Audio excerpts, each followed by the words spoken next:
السلام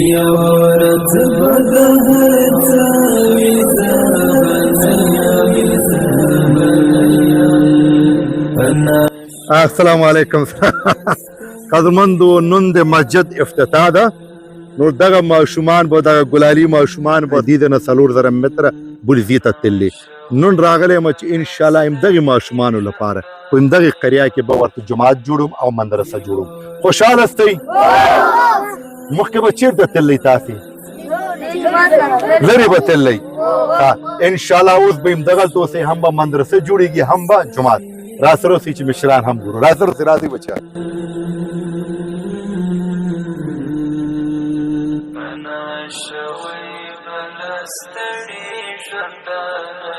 دا برنډه ده، تاسو را سره اوسئ. قدرمندو مخکې چې راغلی یم نو بیا لومړی مرسته محمد عثمان ورور رالېږلې وه چې دغه کار هم یې شروع کړه. تاسو خپله په ژوندي بڼه ګورئ. اوس بله مرسته چې ده د کلیفورنیا نه د پشیانو ټولنې لخوا یو بله مرسته رالېږل شوې ده چې په دې وسپارم. نو دا ټوله قریه کې نه کوم جومات شته نه کومه مدرسې شته. دا د کوم ځای پورې مونیو؟ دا بس 14 متره داسې اوږد دی. 14 متره برنډه ده. 4 متره په پاک منځ 4 متره د برنډې پولاواله دی. 14 متره دا طول لري دا برنډه. مطلب مخکې جومات سنګاري شوی دا برنډه پاتې اوس دې باندې چې مکانیک مرسته شوې په باندې مخکې دغه مسجد دا ګوري دغه بس صرف یو چت یې پټ کړی او مونځ یې کولو. ماشاءالله د خیر دی، شکر دی. دغه سنګاري شروع کړه هغې ساحې پورې به ځي، هغې سره پورې به ځي. وروره د کلیفورنیا نه د پشیانو ټولنې خوا چې پیسې راټولې کړي وو 1450 روپۍ ډالر جوړ شوي وو. ما چې کله ماتې کړلې 99,500 روپۍ افغانۍ جوړې شوي. نور کولی شئ چې دغه پیسې تاسې وشمارئ، پوره یې کړئ. دا وشماره، دا بنډل تو شماره، دا تو شماره، دا وشمارئ او تاسې دغه 99,500 روپۍ پوره کړئ. صحیح شو؟ چې کله ډاډه شولې بیا ماته ووایئ چې او پوره شولې.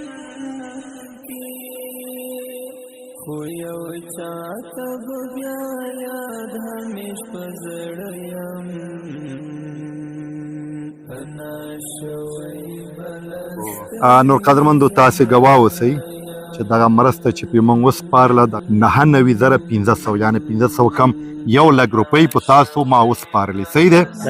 او صحیح شه.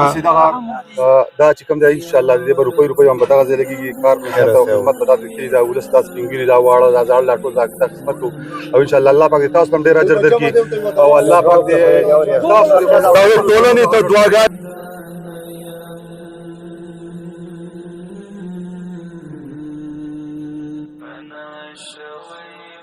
نور قدرمندو تاسې خپله په ژوندي بڼه ګورئ چې په دغې قریه کې د مونځ کوونکو تعداد ډېر زیات دی. ماشاءالله موږ ټول مسلمانان اوسو، 5 وخته مونځ فرض دی.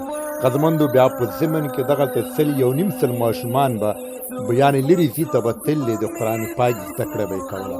دا ډېره یوه غریبه قریه ده. نو قدرمندو هیله کوم چې په دې برخه کې موږ سره لږ مرسته وکړئ چې دیو ته دغه مسجد او مدرسه آباده کړو. انا شوي بلستمي